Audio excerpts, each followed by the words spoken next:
Subscribe करें और bell दबाएं ताकि कोई खबर रह न जाए।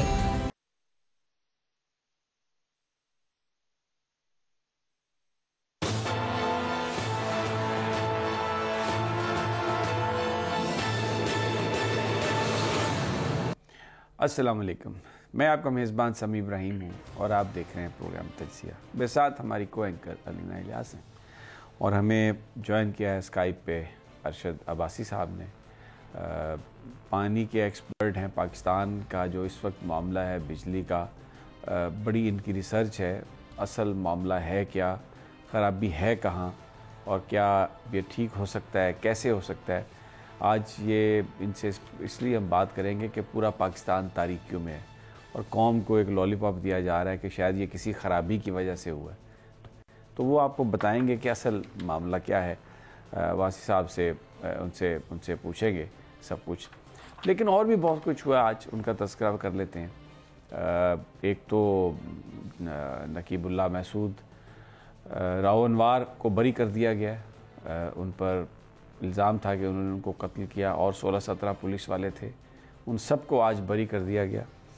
और इस पर ये एक ऐसा केस था जिस पर बहुत ज़्यादा ले दे हुई थी और इसमें जो हमारे ट्राइबल इलाके में जो हमारे दोस्त हैं, हमारे जो कबायली भाई हैं, वो भी इसमें इन्वॉल्व हुए। इसमें आर्मी चीफ़ ने बाकायदा जनरल बाजवा साहब ने वो घर भी गए वहाँ पर उनके नकीबुल्लाह महसूद के और कहा कि ये कातिल पकड़े जाएंगे। बहुत ही आम यानी ये था कि ये मुकदमा बड़ा हाई प्रोफाइल बन गया था। और राव अनवार साहब जो हैं वो, उनका ताल्लुक़ सबको पता है सिंध पुलिस से, तो वो आज एक मुकदमा, अब वो उसमें बरी हो गए हैं राव अनवार साहब और सारे पुलिस वाले। इस पर बात करेंगे क्या था, कैसे हुआ, कौन कौन से मुहर्रकात। और फिर care taker chief minister Punjab के मोहसिन नकवी साहब चैनल 24 के मालिक हैं, सिटी 41, 42 के मालिक हैं और इससे पहले CNN में रहे हैं जर्नलिस्ट। इसमें कोई शक नहीं कि कॉम्पिटेंट आदमी है। और लेकिन बड़ा सवाल ये है कि जिस मकसद के लिए, जिस ओहदे के लिए आज उन्हें चुना गया, क्या वो उस ओहदे के लिए अहल हैं? क्योंकि निगरान वज़ीर आला का काम है इलेक्शन करवाना और बंदा ऐसा होना चाहिए जो उन फरीकैन को एक्सेप्टेबल हो जो इंतखाबात में हिस्सा ले रहे हैं। मोहसिन नकवी साहब बड़े कॉम्पिटेंट आदमी है, हो सकता है वो यूनाइटेड नेशन के जनरल सेक्रेटरी भी आप उन्हें बना सकते हो, पाकिस्तान का वज़ीर आज़म भी आप उन्हें बना सकते हो। लेकिन जो पंजाब की केयर टेकर वजारत आला है, जिसके ज़िम्मे काम है कि इलेक्शन करवाने न्यूट्रल, उसमें मैं कुछ चीज़ें आपके सामने रखूँगा, फ़ैसला आप पे छोड़ता हूँ। इमरान खान साहब का ख्याल है कि वो इसके लिए अहल नहीं है, मेरा भी यही ख्याल है। मैं उनके साथ काम किया, बहुत अच्छी शख्सियत हैं। चैनल 24 में तकरीबन 1 साल मैंने काम किया है और मैं पहला आदमी था जिनको उन्होंने साइन इन करवाया था, मेरे साथ कांटेक्ट किया था। बहुत ही अच्छी शख्सियत हैं, लेकिन न्यूट्रल नहीं है, यानी गैर जानिबदार नहीं है। और आज का जो तैनाती है यहाँ पर बंदे को गैर जानिबदार बंदे को होना चाहिए था। तो मेरा तो ख्याल था कि मोहसिन नकवी साहब खुद ही इनकार कर देंगे, इसलिए कि अल्लाह ने बड़ी इज़्ज़त दिया उन्हें कि मैं इसमें नहीं आता। लेकिन बहरहाल ये मामला हो गया। अच्छा, अब क्योंकि उनकी वाबस्तगियों का जिक्र है, तो आज का जो दिन है ना, ये है आसिफ अली जरदारी के नाम। आज उनके बच्चों की जीत का दिन है। वो मोहसिन नकवी साहब के बारे में भी कहते हैं कि ये मेरा बच्चा है, और जो राव अनवार साहब थे उनके बारे में भी उन्होंने यही कहा कि बड़ा बहादुर बच्चा, और बड़ी उनके साथ एफिन शो की। मैं सबसे पहले आपको मोहसिन नकवी साहब के बारे में जो आसिफ अली जरदारी साहब ने कहा, मैं आपको वो सुनवाना चाहता हूँ।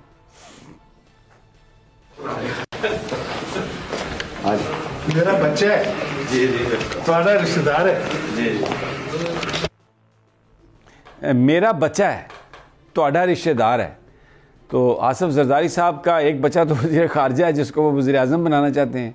आज एक बच्चा मोहसिन नकवी पंजाब का केयर टेकर वज़ीर आला बन गया। अच्छा, राव अनवार के बारे में भी उनकी जो तारीफ़ थी, जिस वक्त पूरा मुल्क ये बात कर रहा था, तो आइए ज़रा क्या उन्होंने कहा राव अनवार के बारे में, वो भी आपको सुना देते हैं। इस इंटरव्यू में बहुत कुछ और कहा। ये तो MQM वालों को भी सोचना चाहिए, जो आज जरदारी साहब के गीत गा रहे हैं, और खालिद मकबूल सदीकी, ये मुस्तफ़ा कमाल और डॉक्टर फ़ारूक सत्तार और बहुत ज़्यादा ये पीपल्स पार्टी के साथ हैं, उनके साथ ही मिलके काम कर रहे हैं। क्या है मामला? और ये जरदारी साहब को भी सोचना चाहिए था, लेकिन वो ख्वाजा आसिफ कहते हैं सियासत में ना कोई शर्म होती है, ना कोई हया होती है। मकसद सिर्फ ये होता है कि आपने इक़्तिदार पर कब्ज़ा करना है, कौम के साथ जो भी हो वो उसका कोई मसला नहीं। अब ये जो सारी सूरत हाल थी, इस पर आज इमरान खान साहब ने भी कमेंट किया। उन्होंने कहा ये तो आसिफ जरदारी का बच्चा है मोहसिन नकवी। आइए ज़रा सुन लें उन्होंने क्या कहा। अच्छा, अब ये जो आज तैनाती है, इस पर इमरान खान साहब ने बड़ी सीरियस गुफ्तगू की और उन्होंने कहा कि ये जो तकर्री है इसके पीछे कुछ और मकसद है और उनके नाम पर कांटा लगा दिया गया और इससे मुल्क को बड़ा नुकसान होगा। ये बहुत सीरियस गुफ्तगू है, ज़रा सुनिए क्या कहा इमरान खान साहब ने। अब इमरान खान साहब ने ये कहा कि ये इंतखाबात मुल्क में कराने नहीं जा रहे, इससे जो होगा उससे बहुत नुकसान होगा जिस तरीके से ये सारा अरेंजमेंट बना रहे हैं। आइए वो भी सुन लेते हैं क्या कहा उन्होंने। और फिर उसके बाद उन्होंने कौम से अपील की कि आप निकलें एहतजाज के लिए या आप अपने लिए एहतजाज करेंगे, और उसका एक पूरा शेड्यूल दिया, वो भी सुन लेते हैं। एक भरपूर एहतजाज, अदालतों का दरवाज़ा भी खटखटाया जाएगा और कल लाहौर में एहतजाज, परसों पिंडी में, फिर उसके बाद फैसलाबाद में, और फिर वो कहते हैं कि देखें किस तरह हम आगे निकलेंगे और हम इस तकर्री को नहीं मानते, क्योंकि इससे जो इलेक्शन होने हैं वो उसके नताइज को ये मुतासर करने की बात है। और इतना ज़्यादा ताल्लुक़ है मोहसिन नकवी साहब का आसिफ अली जरदारी साहब के साथ। अच्छा, मैं आपको बेपनाह तस्वीर दिखा सकता हूँ, फुटेजेस दिखा सकता हूँ जिसमें नवाज शरीफ और मोहसिन नकवी और ये सब आपको इकट्ठे नज़र आएंगे। और फिर ख़ास तौर पे जो सिंध हाउस में जिस तरीके से हुआ सारा कुछ, जो प्रेस कॉन्फ्रेंसेस हुई, फिर जो मुज़ाकरात का आगाज़ हुआ PDM और मुस्लिम लीग काफ का, जिसमें चौधरी परवेज़ इलाही अलहदा हुए और चौधरी शुजात को किया गया, तो ये सारा उसमें वो उसकी फुटेजेस मौजूद हैं। मैं आगे जाके आपको एक फुटेज और भी दिखाऊंगा जिसमें वो अल्लाह के घर से भी निकल रहे हैं मोहसिन नकवी साहब। बहुत सारे लोगों का ख्याल है कि वो पाकिस्तान के इस्तेहकाम के लिए वहाँ पर दुआएं मांग रहे थे। डेफिनेटली मांगी होंगी, लेकिन बहरहाल बड़े बड़े इम्पोर्टेंट लोगों के साथ ये एक सूरत हाल है। बजाय इसके कि कौम इंतखाब की सुई की यकसू हो, तैनाती और तकर्रियाँ इस तरह की जा रही हैं कि जो इलेक्शन कमीशन का जो किरदार है वो बहुत ही बायस्ड हो गया। और बिल्कुल इसमें एक चीज़ नज़र आ रही है कि ये मामला जो हैं ये कोई पाकिस्तान में कोई स्टेबिलिटी लाने के लिए नहीं आगे बढ़ रहे।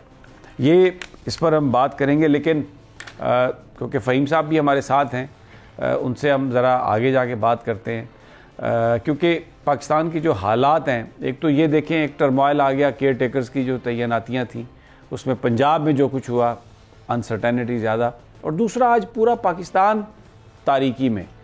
और कहा गया जी ये कोई टेक्निकल फॉल्ट है। मैं आपको ख्वाजा आसिफ साहब ने जो गुफ्तगू की चंद दिन पहले, मैं आपको वो सुनवाना चाहता हूँ और फिर अरशद साहब की तरफ चलते हैं, क्योंकि उनके पास इस हवाले से बहुत इन्फॉर्मेशन है। ये चंद दिन पहले कह रहे हैं ख्वाजा आसिफ कि हमारे पास पैसे नहीं हैं और ये सब कुछ बंद हो जाएगा, लेकिन हमने इक़्तिदार नहीं छोड़ना। हमसे को कहे कि आप इक़्तिदार छोड़ दें, ये हमने नहीं करना। तेल मिले ना मिले, पैसे मिले ना मिले, हम बिल्कुल यहीं पर रहेंगे। अरशद अब्बासी साहब, आपके सब्र का बड़ा शुक्रिया, आप बड़ी तहम्मुल से आपने ये सारी गुफ्तगू सुनी, कुछ और चीज़ें भी। मुझे ये बयान फरमाइए कि ये जो पाकिस्तान में जो आज बिजली बंद हुई है और ये पूरी तारीकी छाई है, ये कोई फॉल्ट हुआ है या अब ये इनके पास पैसे नहीं है, ना ये IPPs के कॉन्ट्रैक्ट पूरे कर सकते हैं, सर्कुलर डेट बहुत ज़्यादा हो गया है, क्या कुछ थोड़ा सा बताएं, क्योंकि you are an expert on water. Sami Ibrahim, आपने मुझे कहा कि आपके तअम्मुल का शुक्रिया। बात यह कि पूरी कौम सुबह 7 बजे से अभी तक अमल का ही नज़ारा कर रही है कि सोचिए कि दुनिया का 5वां बड़ी आबादी का मुल्क और 7वां एटॉमिक पार्क, बिजली का ये हाल है। कि इस वक्त पाकिस्तान अंधेरे में डूबा हुआ, और बिजली का मतलब ये नहीं कि खाली सिर्फ बिजली। देखें, इससे हमारी जितनी कम्युनिकेशन है, जितनी जो व्हाट्सएप है, जो सोशल मीडिया है, एवरीथिंग स्टक हो गई है। एक बात तो बड़े क्लियर है कि पाकिस्तान में ये जो इशू था ये बेसिकली टेक्निकल है। ये देखें, रात को इस वक्त बिजली पाकिस्तान में बड़ी कम हो जाती है, तकरीबन 7000 मेगावाट थी सुबह। उसके बाद जैसे जैसे कंजम्पशन बढ़ती है तो हम पावर प्लांट्स को ऑन करते रहते हैं। जैसे आपके घर में है कि फ्यूज़ भी लगे हुए हैं और आप रात लाइटें कम से कम इस्तेमाल करते हैं और सुबह उठ के लाइट्स को ऑन करते हैं। लेकिन हमारा सिस्टम थोड़ा सा ऑब्सोलीट है। एनटीडीसी की और नेशनल पावर कंट्रोल सेंटर जो 0 पॉइंट वहाँ पे भी है और जिसकी बारहा निशानदेही भी की गई, और ये पाकिस्तान शायद वाहिद मुल्क है जहाँ इतने फ्रीक्वेंट ब्लैकआउट होते हैं। आपको याद है 2022 का, 2021 का। और एक बड़ी वजह एक इसकी ये भी है, देखिए मैं अब लंबी चौड़ी बात तो नहीं करेंगे, छोटी बात करेंगे। कहते हैं आपसे पुरानी न्याजबंदी, पहले आपसे 10 साल पहले की बात हुई थी, कहते हैं it's not a system, it's a people वो मैटर। आप ये बताएं कि आपने कौन से लोग लगाए हुए हैं? आपने एनटीडीसी जो नेशनल ट्रांसमिशन डिस्पैच कंपनी है उसमें कौन से लोग लगाए हुए हैं? क्या वो मेरिट पे हैं या नहीं है? आज तो इशू फिर यही हुआ कि जामशोरो जो हमारा एक जिसे कहते हैं ना मोस्ट सेंसिटिव पॉइंट है, वहाँ पे इशू हुआ।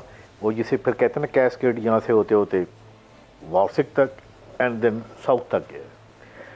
लेकिन एक बात है कि क्या पिछली प्रोग्राम में भी बड़े लोगों ने बुलाया था और बात हुई थी कि क्या इसकी इंक्वायरी कमीशन बनेगा। एक हमारे यहाँ ग्रिड कोड बनाया हुआ है, एक सो कॉल्ड ऑर्गेनाइजेशन, आपने भी नाम सुना होगा, नेपरा। हमारे यहाँ सभी बहुत सारी ऑर्गेनाइजेशन पेपर ऑर्गेनाइजेशन होती है, लोग बोलते हैं काम नहीं करती। तो क्या हमने वो नेपरा कोड को या पूरे दुनिया में ट्रांसमिशन कोड को यूँ कहें कि क्या हमने उसको लेटर एंड स्पिरिट के साथ पाकिस्तान ने नाफिज किया हुआ है, जो कि कोई इतनी बड़ी बात नहीं है। ये तो अब छोटे छोटे मुल्कों में पूरी दुनिया में है, ये ऑटोमेटेड है कि जैसे जैसे पावर प्लांट आता है, पावर प्लांट ऑन होता रहता है और देखें 9-10 बजे तक बिजली बड़ी पीक पे चली जाती है, फिर रात को इस तरह जाती है। पीकिंग प्लांट अलग होते हैं और जो वेस्ट प्लांट अलग हैं। हम फ़र्ज़ करें की बात मान भी लें कि हमारे पास फ्यूल के पैसे नहीं हैं। आप देखिए हमारे पास कितने अभी न्यूक्लियर पे चल रहे हैं हमारे पास, ठीक है हाइड्रो पावर कम है, सर्दी में कम हो जाती, लेकिन है तो सही, हमारा फ्लो कभी ज़ीरो नहीं होता। इंडिया की तरह जहाँ पे नर्मदा रिवर के पास 0 प्लांट हो जाता है, 0 जनरेशन हो जाती है। हमारे पास सोलर भी है, इसके अलावा हमारे पास विंड भी है। लेकिन अफसोस की बात यह है कि कभी आपने देखा कि हमारे पास जो नीलम जेलम है वो कितने अरसे से बंद पड़ा हुआ, कभी किसी ने रिपेयर की है? जवाब है नहीं। 7000 तो आप कह सकते कि हमारी टिप्स पे है, ये तो इतना इस पे ट्रिपिंग होनी नहीं चाहिए थी, लेकिन क्यों हुआ? क्या हमने कभी मेंटेनेंस की है? ये बड़ी टेक्निकल डिटेल पे बात चली जाएगी, तो जवाब है बिल्कुल नहीं। क्या हमारे यहाँ अकाउंटेबिलिटी है? बात है बिल्कुल नहीं। मुझे याद है 2021 का, 2020 का और इससे अलावा 2016 में भी बहुत बड़ा ब्लैकआउट था। कभी एक बंदे को भी हमने कहा कि यार देखो ये तुम्हारी मिस्टेक है, पे फॉर का, लेकिन ऐसा नहीं हुआ। असल इशू सच्ची बात बताऊँ समी, आपने मुझे इंतज़ार भी कराया। मैं एक छोटी सी बात करूँ, मैंने 2-1 साल किसी ऑर्गेनाइजेशन में गुजारे हैं। मेरा अपने ख्याल में पाकिस्तान का इशू ना शायद बिजली का है, ना क्लाइमेट चेंज का है, ना वाटर का है। पाकिस्तान का समी इशू है करप्शन का। अब आप देखेंगे तो एनटीडीसी को फंड सबको मिले होंगे पेपर्स के ऊपर, शायद नेशनल पावर कंट्रोल सेंटर को भी मिले होंगे, लेकिन आगे खर्च नहीं हुए। क्यों नहीं खर्च हुए? वजह ये है कि पूरा पाकिस्तान देखता है यार, जब पूछने वाला भी नहीं है। देखिए मेरी कोलीग अभी भी सर्विस में, हर एक बंदा देख रहा है, कहता है यार देखिए पाकिस्तान में कैसे कैसे लोग कहाँ बैठे हुए हैं, तो हम क्यों नहीं काम करें? तो एक कहते हैं ना नेग्लिजेंस का एक नेशनल कल्चर आ गया। इस कल्चर में हर एक कोशिश कर रहा है, चाहे वो जो पावर कंट्रोल सेंटर जामशोर में बैठा हुआ है, चाहे वो के इलेक्ट्रिक में बैठा हुआ है, चाहे national power control centre Islamabad में बैठा हुआ है। बेसिक वजह ये है कि जिम्मेदारी आज कौन निभाएगा, ये ट्रिकल इफेक्ट है, ये सोचना चाहिए था उनको। फिर यहाँ पे आज मैं एक बात कहूँगा, मैं कि उस इदारे को छोड़ने के बाद 1 साल तक लगातार परस्यू करता रहा हूँ उस इदारे को, जहाँ जाके बताता रहा हूँ, लेक्चर्स दिए कि एनर्जी सिक्योरिटी भी इसी तरह ही वाइटल है जिस तरह टेरिटोरियल सिक्योरिटी है, एयरफोर्स है, नेवी है या आर्मी है।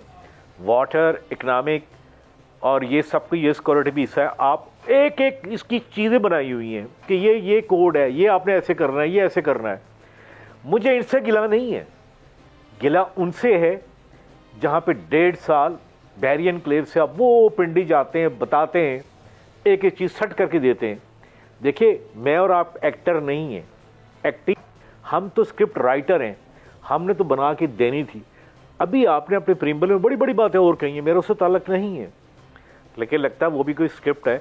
तो इस स्क्रिप्ट के ऊपर आज पाकिस्तान जब अंधेरे में डूबा हुआ है, देखिए जितने भी लोग जो मुझे जानते हो कहते हैं ये छोड़े जहन्नम में जाएं जी पॉलिटिशियन, ये क्या होगा, फलां आ गया या फलां आ गया, फलां आ गया। हमारे घर बिजली नहीं है, बहुत सारे हॉस्पिटल में इस वक्त शायद सर्जरीज के लिए सर्जरी ना हो रही हो, बहुत सारे लोगों के पास मोबाइल फ़ोन, देखिए उनका डीजल वो भी बैकअप है, वो भी ख़त्म हो गया है। हमारा इशू समी इब्राहिम बेसिकली एनर्जी, क्योंकि ये फाउंडेशन है पूरी इकानमी की। अगर एनर्जी आपकी ठीक है, देखे ना प्राइम मिनिस्टर साहब खुद कहते हैं कि $29 बिलियन की हम एनर्जी एक्सपोर्ट करते हैं। आपको याद है, आप प्रोग्राम किया था आज से 3 साल पहले, तो हमने कहा था कि self sufficiency oil and gas है, पूरा प्रोग्राम बना के दिया। उसके पर दुनिया के 20 बड़े बड़े एक्सपर्ट ने कहा कि ये जी ये नुस्खा है, आपने खाली दवाई खानी है। उसके ऊपर किसी ने अमल नहीं किया, किसी एक चीज़ के ऊपर भी हम काम नहीं करते। अभी तो मेरे ख्याल ये आता है कि ये तो ट्रिपिंग सिर्फ एक नेग्लिजेंस है इंसानी, इन लोगों की और सिस्टम ओवरऑलिंग की, और फिर हमारे यहाँ जो रेगुलेटर है। लेकिन ये कौन ठीक करेगा? मैं आपके प्रोग्राम में बोल के चला जाऊँगा, आपने 1 घंटा बड़ा वैल्यूबल टाइम निकालेंगे, एक एक चीज़ को पॉइंट आउट करेंगे। मुझे ये बताएं, सुनने वाला कौन होगा, करने वाला कौन है?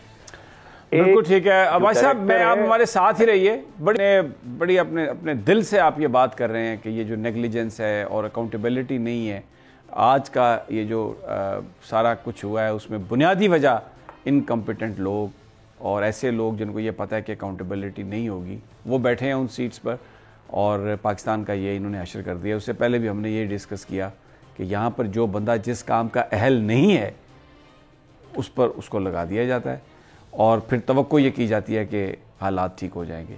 एक छोटा सा वक्फा, इस पर भी बात जारी रखेंगे। और नकीबुल्लाह महसूद और राव अनवार का केस ये क्या बता रहा है कि आप बस कत्ल भी करें और कुछ भी नहीं हो सकता। लेकिन ये सब एक वक्फे के बाद।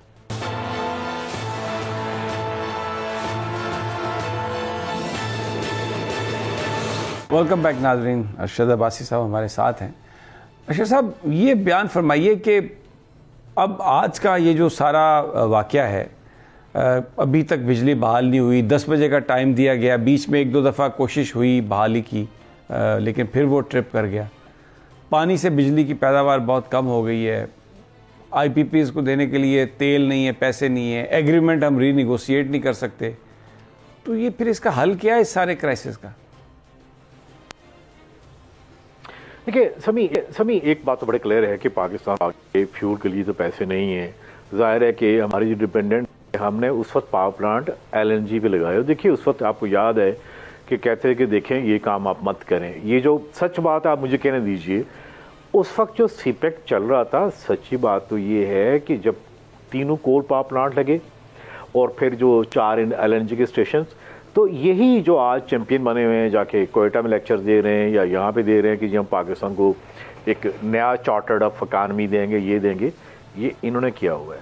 हमने कहा था कि देखें आप ये जो कोल पे लगा रहे हैं, इसके लिए कोयला कहाँ से आ रहा है? ऑस्ट्रेलिया से आ रहा है, साउथ अफ्रीका से आ रहा है, इंडोनेशिया से आ रहा है, इस पर अपनी डिपेंडेंस होगी। और वही हुआ, उसी कोयले ने फिर क्या किया, आज उसका रेट पहले वहाँ पे था $80 पर टन था, आज 400 पे जा रहा है। फिर LNG पे कहा था कि देखो इस मुल्क पे शेल गैस है, शेल गैस की देखिए जी वो आजिज़ है जो कि वहाँ पे अमेरिका में ट्रेनिंग करके मेरी रिपोर्ट सबसे बेस्ट हुई। चले उसको छोड़ें, आज तक पाकिस्तान ने एक कहते हैं ना एक पॉलिसी, ऑक्शन पॉलिसी हमने नहीं है ना। यकीन करें, आप होते हैं एनर्जी मिनिस्टर, लेकिन चूंकि यू आर कमिटेड पर्सन, आप परसों कि ये एनर्जी में ऑक्शन करता हूँ, ब्लॉक से आए दुनिया भर का कौन सा प्लेयर आता है आके काम करे। हम तो ये नहीं कर सके। हम बात कहते हैं कि जी वो फलां काम कर गए हमारे नेबर ब्लाब, उस पर नहीं जाएंगे। फिर कभी हमने नहीं कहा कि ये जो UFG है गैस की, जो यानी जिसे कहते हैं लीकेज, देखिए जितनी कतर से गैस लाते हैं इतनी गैस हमारी लीक हो जाती। मैं इसलिए बातें कर रहा हूँ कि अगर वो गैस हमारे सिस्टम में होती तो आपको आज डिपेंडेंट ना होना पड़ता कतर पे, सऊदी अरेबिया पे या किसी और पे। अभी साल पहले एक रिपोर्ट रिलीज की और यकीन करें एक एक पॉइंट को जाके बताया कि इवन KPK में कहाँ कहाँ गैस ही, यानी आपने भी कोई वीडियो देखी होंगी, गैस निकल रही है और लोग ऊपर में लेके जा रहे हैं। वो गैस अभी वो कनेक्टेड हमारी ग्रिड के साथ कनेक्टेड नहीं है। ये तकरीबन 600 मिलियन क्यूबिक फीट से लेके 1 बिलियन क्यूबिक फीट तक है, यानी 1 BCF तक पर डे तक है। और ये आज हमारी हम जो हमारी प्रोड्यूस हो रही मुल्क में वो 2.7 बिलियन है। यानी सोचे कितना कुछ हो सकता है। समी इब्राहिम, एक बात है, मुझसे आप क्या बातें पूछेंगे एनर्जी की? अगर आप यकीन करें कि किसी दुनिया के किसी मुल्क के किसी बंदे से पूछें यही पीस ऑफ लैंड अगर हम उनके हवाले कर दें, वो देखें पाकिस्तान को 1 साल के अंदर कैसे पॉलिश करके देंगे। किस चीज़ की कमी है? यहाँ कमी है तो कमिटमेंट की है, यहाँ कमी है तो किसकी है? ईमानदारी की है। और वो आपने जैसे पहले आपने बात कही कि फलां बंदे को वो नैब ने उसने रिकवरी की और वो आजकल CM बना हुआ है। देखिए आपका क्या ख्याल है कि आपके पास जो कैमरा मैन है या ये बाकी लोग हैं वो सुन नहीं रहे होते? वो भी कहते हैं यार यहाँ तो अकाउंटेबिलिटी है नहीं है, इंसाफ नहीं है। जब इंसाफ नहीं तो जिसका दाव जहाँ लगता है वो लगाएगा। बात एक्चुअली सच ये है, ये इशू नहीं है कि हमारे पास क्या है क्या नहीं है।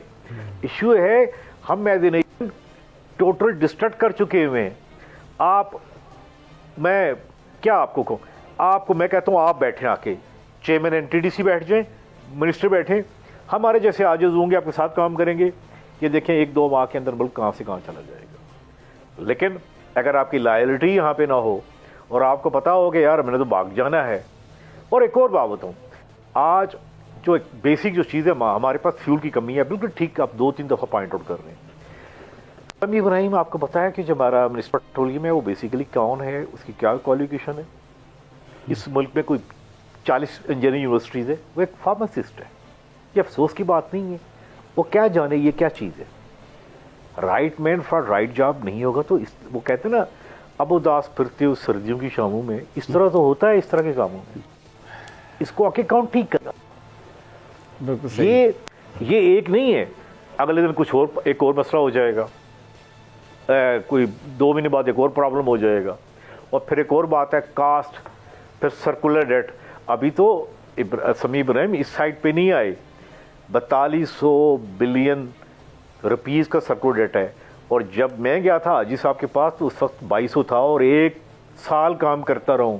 देखें रज़ाकाराना तौर के ऊपर यहाँ अपनी गाड़ी से लेके फ्यूल दे के, लेकिन काश वहाँ पे कोई एक मैं कहता हूँ, मैं आई एम द विटनेस। देखिए एक मैं बात करना चाहता हूँ, इंटरनेशनल, मैं कोई वकील नहीं हूँ, लेकिन इंटरनेशनल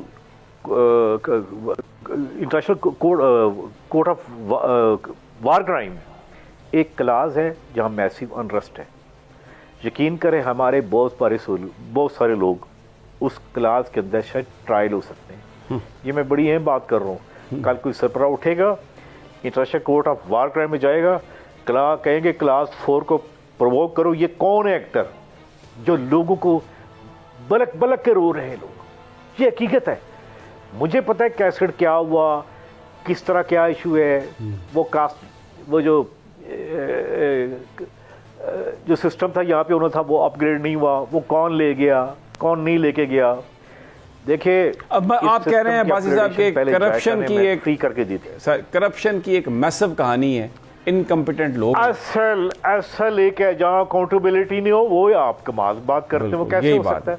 ठीक हो गया, बहुत आपने कैनेडा जो है हमें पता है कि वो चीज हर चीज है दुरुस्त। ये लेक्चर दें, ये लेक्चर यहाँ पे एक दें कि है कोई माइकल लाल जो इस मुल्क के साथ सिंसियर हो, है कोई चीफ ऑफ आर्मी स्टाफ जो कहे हाँ मैंने हेल्प लिया हुआ है, मैं पहले मुल्क के लिए काम करूंगा, मैं किसी उसके लिए काम नहीं करूंगा।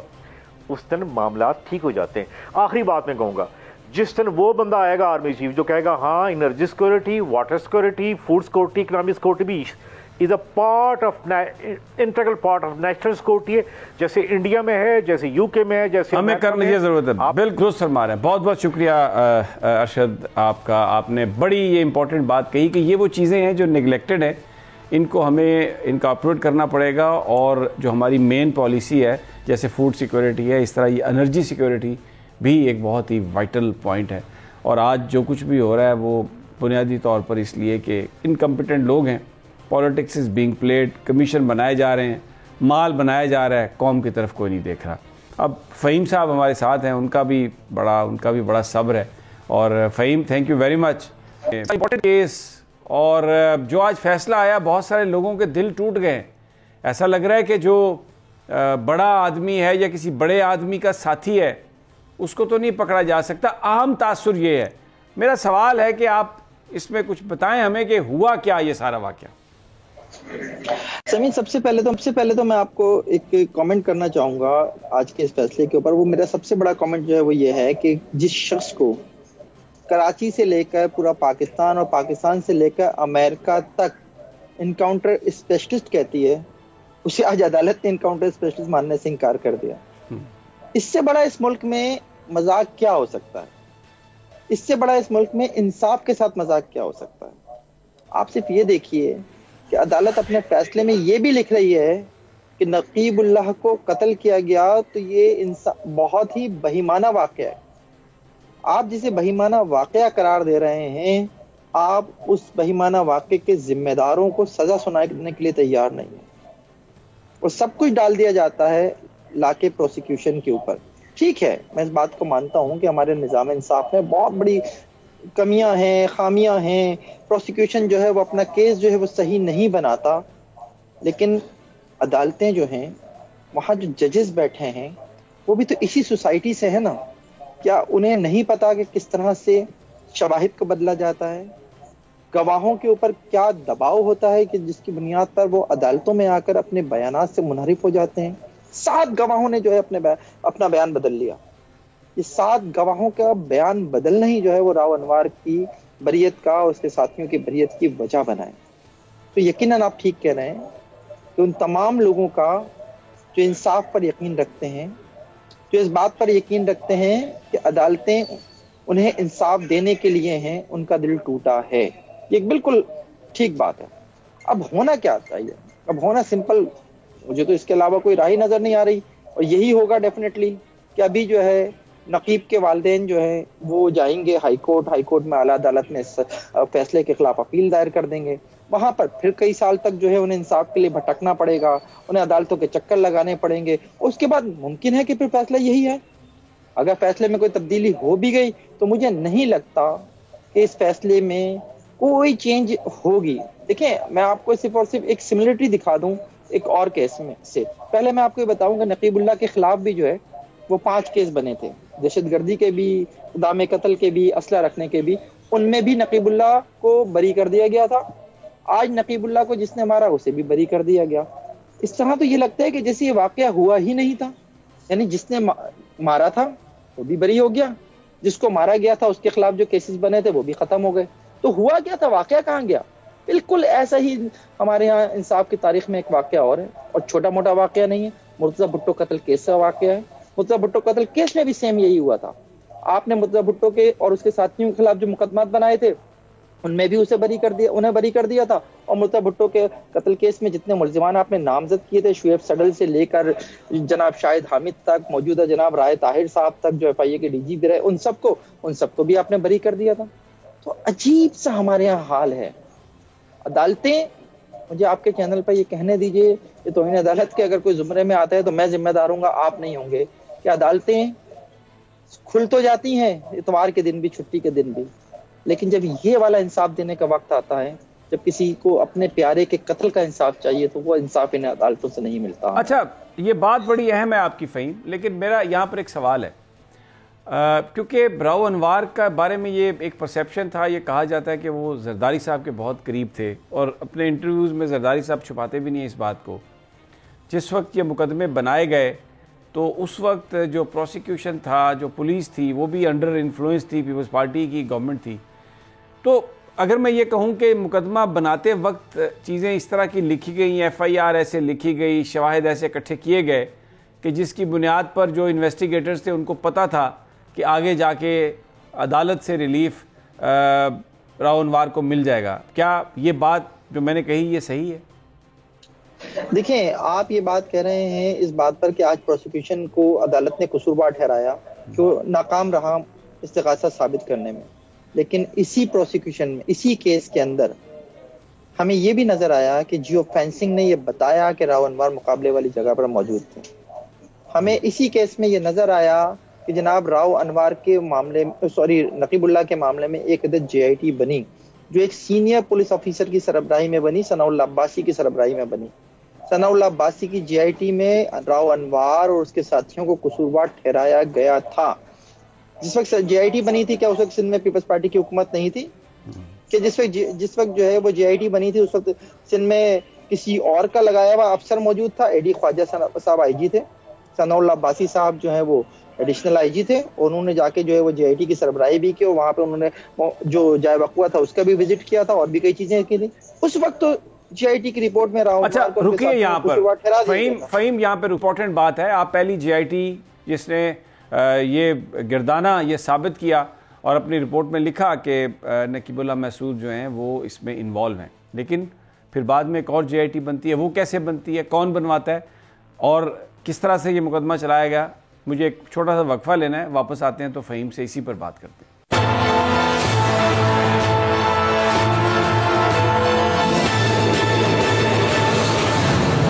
वेलकम बैक नाज़रीन। जी फ़हीम, राव अनवर के मामले पर पहले आपने बताया JIT ने ये साबित किया, बहुत कुछ अपनी रिपोर्ट में लिखा, लेकिन फिर दोबारा एक नई JIT बनती है और वो इन सबको, वो नकीबुल्लाह महसूद के कत्ल में राव अनवर को बेगुनाह करार दे रही है। ये सब कैसे हुआ? देखिए, राव अनवर और उनके साथियों को नकीबुल्लाह केस से बरी करने की तैयारियां तो शुरू हो चुकी थी एक वक्त में आके, जब AD ख्वाजा साहब जो हैं वो कमजोर पड़ने शुरू हुए इस मामले के ऊपर, और वो जो है इस केस को डिफेंड नहीं कर पा रहे थे, तो एक मौके पे तो जाहिर है ये सारी चीजें होना शुरू हो गई थी। उसी वक्त जो है हमने ये कहना शुरू कर दिया था कि अब राव अनवर नकीबुल्लाह केस से बरी हो जाएंगे। तो असल बात तो ये है कि डेफिनेटली जो आपने थोड़ी देर पहले बात की थी, मैं उससे एग्री भी करता हूँ। सिंध गवर्नमेंट जिस सियासी जमात की है, उस सियासी जमात का सरबराह जो है जब राव अनवर को जो है वो बहादुर बच्चा कहकर मुखातिब करेगा, और वो जो है जब ख्वाजा इज़हारुल हसन को गिरफ्तार करने के बाद जो है वो एक प्रेस कॉन्फ्रेंस में IG सिंध को गलत कहेगा, उन्हें बुरा कहेगा, तो उस शख्स की हिम्मत का अंदाजा, उस शख्स की ताकत का अंदाजा तो आप कर सकते हैं। तो ये सब कुछ हुआ है। यानी मैं अगर ये कहूँ कि सिंध में, कराची में पैरेलल सिस्टम थे दो पुलिसिंग में। एक सिस्टम था जो IG सिंध या एडिशनल IG से चलाते थे, और एक पैरेलल सिस्टम था जो राव अनवर चलाते थे मलीर में। तो ये सिचुएशन यहाँ रही है, और राव अनवर खुद भी एक इंटरव्यू में ये बात कह चुके हैं। मुझे ये बात कहते हुए राव अनवर के अल्फाज को ही मैं दोहराऊंगा, मेरा कोई उसके ऊपर वो नहीं है कि मैं ये बात अपने उससे कह रहा हूँ। राव अनवर ने कहा कि जनाब AD ख्वाजा जो हैं वो खुद भी पोस्टिंग लेने के लिए जरदारी साहब की बहन तक के पास जाते रहे। तो हमारे यहाँ ये सब कुछ होता है, हमारे यहाँ पुलिसिंग में ये सब कुछ होता है, हमने आया और हमने देखा है होता हुआ। इस बुनियाद पे आपकी बात बिल्कुल ठीक है, राव अनवर को जो है एक वक्त में जो है वो बरी करने की तैयारियां शुरू हो गई थी, और उसी का नतीजा था कि एक और JIT बनाई गई। लेकिन बात यही है कि इंसाफ तो ना हुआ ना, ये तो इंसाफ का भी कत्ल हुआ है। एक नकीबुल्लाह कत्ल हुआ, फिर इंसाफ का कत्ल हुआ है। अच्छा, इसमें फ़हीम जनरल बाजवा भी गए थे नकीबुल्लाह महसूद के घर, बच्चों के साथ तस्वीर, उनके वालिद के साथ तस्वीर। बड़ा हाई प्रोफाइल केस है, बड़ा सेंसिटिव केस है, और अब उनके जो वालिद थे नकीबुल्लाह के, वो बेचारे दर बदर की ठोकरें खाते हुए इसी बीच में अदालतों के चक्कर लगाते हुए अल्लाह को प्यारे हो गए। अब इसके क्या इसके कॉन्सिक्वेंसेस होंगे? ये जिस तरीके से बिल्कुल ब्लेटेंटली, नेकेडली ये तो एक मजाक बना दिया गया, और आप सवाल ये उठता है कि ये इस तरह की गवर्नेंस, इस तरह कातलों को बचाया जा रहा है, तो लेकिन फिर भी लोग पीपल्स पार्टी को वोट दे रहे हैं। ये कुछ समझ में नहीं आई बात। देखिए, पीपल्स पार्टी को वोट दे रहे हैं ये तो खैर एक अलग बहस है, सियासी वो हो जाएगा सारा हमारा मामला, क्योंकि इस वक्त जिस तरह से कराची के बल्दियाती इंतखाबात के ऊपर सामने आ रही हैं चीजें, धांधली के इल्जाम लग रहे हैं, तो जाहिर है ये तो एक अलग बहस है कि जनाब वाकई पीपल्स पार्टी को वोट मिल रहे हैं या नहीं मिल रहे हैं। लेकिन ये बात बहुत इंपॉर्टेंट है जो आपने कही है कि इसका सोसाइटी के ऊपर इम्पैक्ट क्या जाएगा। देखिए, नकीबुल्लाह के मामले को लेकर एक ऐसी जमात जो है वह शहर में और मुल्क में मुजाहरे करती रही है, जो बिल्कुल जो है 1 to 1 थी हमारी रियासत के साथ, पश्तून कौमी मूवमेंट PTM। और पीटीएम ने अभी फिर हालिया दौर में भी एक मुजाहरा किया है इस मामले को लेकर, जिसमें उन्होंने बहुत ज्यादा एंटी स्टेट बातें की हैं। तो हमें ये सोचना होगा कि हम एक शख्स को बचाने के लिए हम अपनी पूरी सोसाइटी को क्यों दांव पर लगा रहे हैं।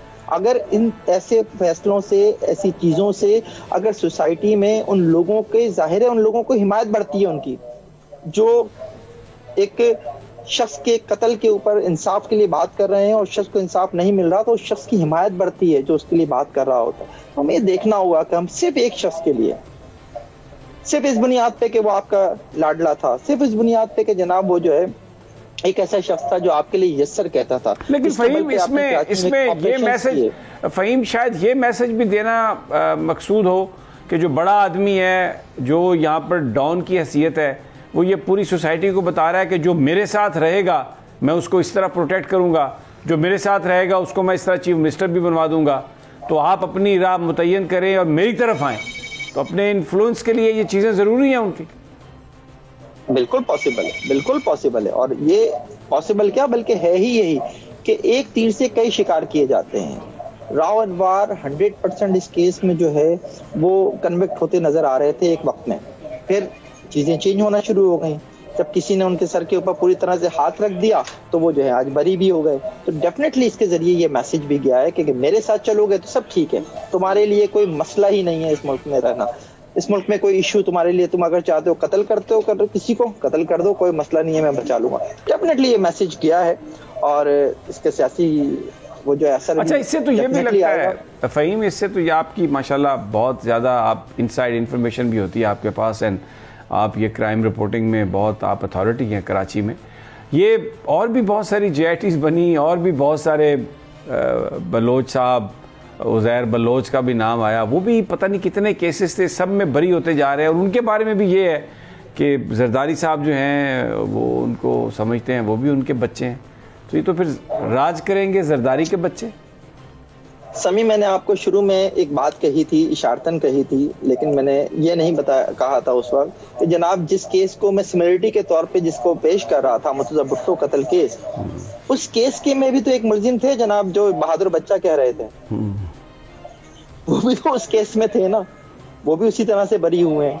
तो बात वही है कि हमारे यहाँ GITs से खेलना, हमारे यहाँ अदालतों से अपने मनपसंद अफराद को बरी करवाना, ये कोई मसला ही नहीं है। उज़ैर बलोच किसी एक केस में नहीं, इस वक्त 20 से ज़ायद केसेस में बरी हो चुका है और उसके खिलाफ भी वही मामला है कि जनाब इस्तिग़ासा जो है वो अपना केस साबित करने में नाकाम रहा है। आखिर ये सब कुछ जो है वो अचानक इतनी तेजी से कैसे शुरू हो गया? उज़ैर बलोच इतने अरसे से जो है वो जेल में मौजूद था, JIT में सारी चीजें आती रही हैं। कराची ऑपरेशन के दौरान जो है हम देखते रहे कि उसके खिलाफ कई चीजें जो है वो सामने आई। उसको तो हमने ईरान से जो जासूसी के इल्जाम भी हमने तो एक मौके पर उसके ऊपर लगाए थे। तो अब वो शख्स जो है वो ना सिर्फ बरी होता चला जा रहा है बल्कि अब तो कुछ अरसे के बाद मुमकिन है कि आप उसे सियासत में भी देख सकें। बहुत बहुत शुक्रिया फ़हीम आपका, आपने बड़ी डिटेल्ड सारी दी इंफॉर्मेशन अलीना। अब तो आखिरी मुझे बताइए, ये सारा कुछ तो इसका मतलब है कि निज़ाम तो वही है, तब्दीली तो कुछ भी नहीं है। तो निज़ाम इंसाफ जो है वो सिर्फ कुछ लोगों के लिए है, जिसमें आसिफ जरदारी साहब हो गए, जो मरियम नवाज साहिबा हो गई, नवाज शरीफ साहब हो गए, इनके सब के लिए ये तो हमें नज़र आती है। लेकिन इसके साथ साथ जो भी आपने इससे पहले स्टोरी की थी जो कि ब्रेक डाउन हुआ है, सभी से मैं तो सोच रही थी कि जो हॉस्पिटल्स हैं जिस पे लाइफ सेविंग मशीन्स पे जो लोग इस वक्त मौजूद हैं उनकी पता नहीं क्या हालत होंगे। और हमारे जो वजीर हैं वो आके कहते हैं कि एक छोटी सी जो है ना वो फॉल्ट हो गया और हम देखेंगे हमने क्या करना है क्या नहीं करना। पहले बार 24 घंटे की आई, अब कह रहे हैं 10 घंटे के अंदर अंदर फिक्स कर दी जाएगी। लेकिन जो सरकारी अस्पताल है उनके हालात आपको पता है कैसे हैं। तो लाइफ सेविंग पे जो लोग हैं जिनके ऑपरेशन होने थे, जिन खवातीन के कोई प्रोसीजर्स होने थे, सोचिए उनके क्या हालात होंगे। बहरहाल यहाँ पर मैं सिर्फ ये बात कहूँगा कि अगर ये सब कुछ आपने बदलना है, अगर जो कातिल हैं, जो मुजरिम हैं, जो इनकम्पिटेंट लोग हैं जिन्होंने इस मुल्क को बर्बाद किया, अगर आप चाहते हैं कि आप उनको सलाखों के पीछे देखें, तो जो आज इमरान खान ने बात कही है कि अपने हक़ के लिए आपको निकलना होगा, और जब तक आप निकल के अपना हक़ नहीं छीनेंगे इसमें तब्दीली नहीं आ सकती। तो listen to the man and get ready for a fight. इजाज़त दीजिए, इंशाल्लाह कल फिर मुलाकात होगी अल्लाह ने के बाद।